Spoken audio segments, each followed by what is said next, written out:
திக்ரு என்ற அமல் எல்லா நிலைகளிலும் செய்ய முடிந்த ஒரு செயலாகும். நடந்து கொண்டும் படுத்துக்கொண்டும் பிரயாணத்திலும் எல்லா நிலைகளிலும் செய்ய எளிதானதாகும். ஒரு ஹதீஸில், உலகில் மிருதுவான படுக்கைகளின் மீது படுத்துக்கொண்டு அல்லாஹுவை திக்ரு செய்து வரும் பல மனிதர்களை அல்லாஹ் சுவர்க்கத்தின் உயர் பதவிகளில் சேர்த்து விடுகிறான் என வந்துள்ளது. மேலும் ஒரு ஹதீஸில், சுவர்க்கத்தில் சுவனவாசிகளுக்கு எவ்வித கவலையும் இருக்காது, ஆனால் உலகில் அல்லாஹுவை திக்ரு செய்யாமல் கழிந்த நேரத்தை தவிர என்று கூறப்பட்டுள்ளது. அல்லாஹுவை அதிகமாக திக்ரு செய்வது முனாஃபிக் என்ற நயவஞ்சகத்தனத்தை விட்டும் பாதுகாக்கும்.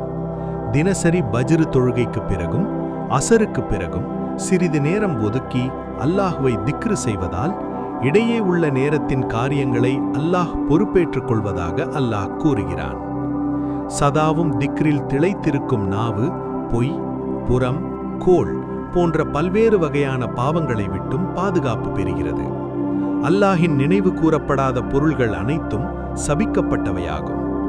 திக்ரு செய்பவர் உயிருள்ளவரைப் போன்றவர், திக்ரு செய்யாதவர் இறந்தவரைப் போன்றவர் என நபி ஸல்லல்லாஹு அலைஹி வஸல்லம் அவர்கள் கூறியுள்ளார்கள். மண்ணறையின் தனிமையை விட்டும் வேதனையை விட்டும் திக்ரு செய்யக்கூடியவர்கள் பாதுகாக்கப்படுகிறார்கள். மேலும் இன்பத்திலும் துன்பத்திலும் அல்லாஹுவை திக்ரு செய்து வர வேண்டும். இது சிரித்தவர்களாக சுவனம் செல்ல காரணமாகிவிடும்.